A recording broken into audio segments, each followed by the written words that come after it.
Hi, it's Anonymous, and today we're going to talk about momentum.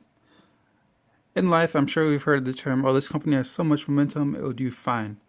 It will just blast through the fourth quarter. Well, it's not actually far from the truth.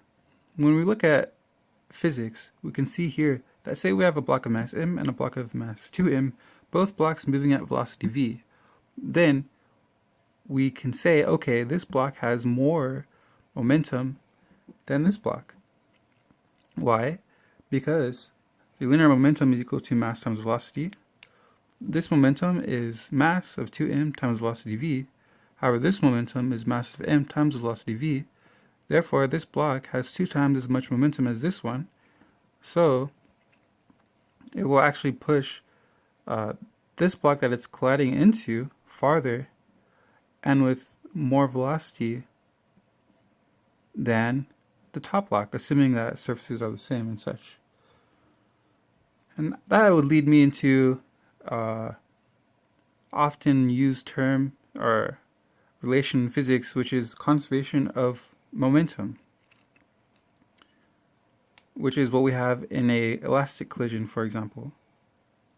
Now, if we look at angular momentum, it is similar in that angular momentum is equal to the moment of inertia times angular velocity. When we think of moment of inertia, we can simply think of that as a resistance to motion.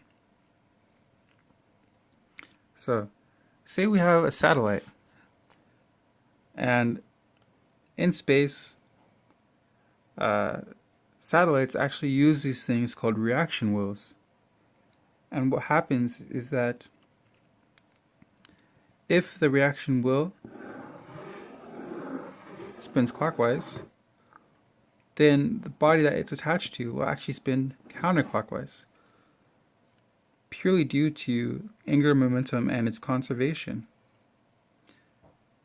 By conservation, I mean that, okay, so we have moment of inertia I times angular velocity omega.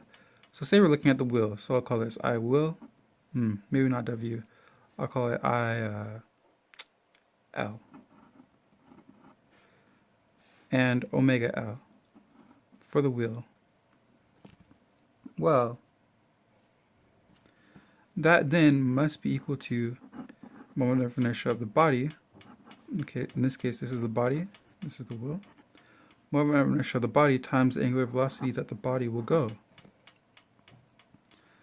So, say we want to figure out how fast the body would turn as a result of the reaction wheel turning. Well, we would first have to know the moment of inertia of the wheel, the angular velocity that the wheel is going, and we must have to know the moment of inertia of the body. Because simply what we can do is say, okay, here's the angular momentum of the wheel. We'll simply divide that by the moment of inertia of the body. Then we'll get the angular velocity that the body will go. So this is linear momentum, angular momentum, a real-world example of angular momentum and conservation of angular momentum.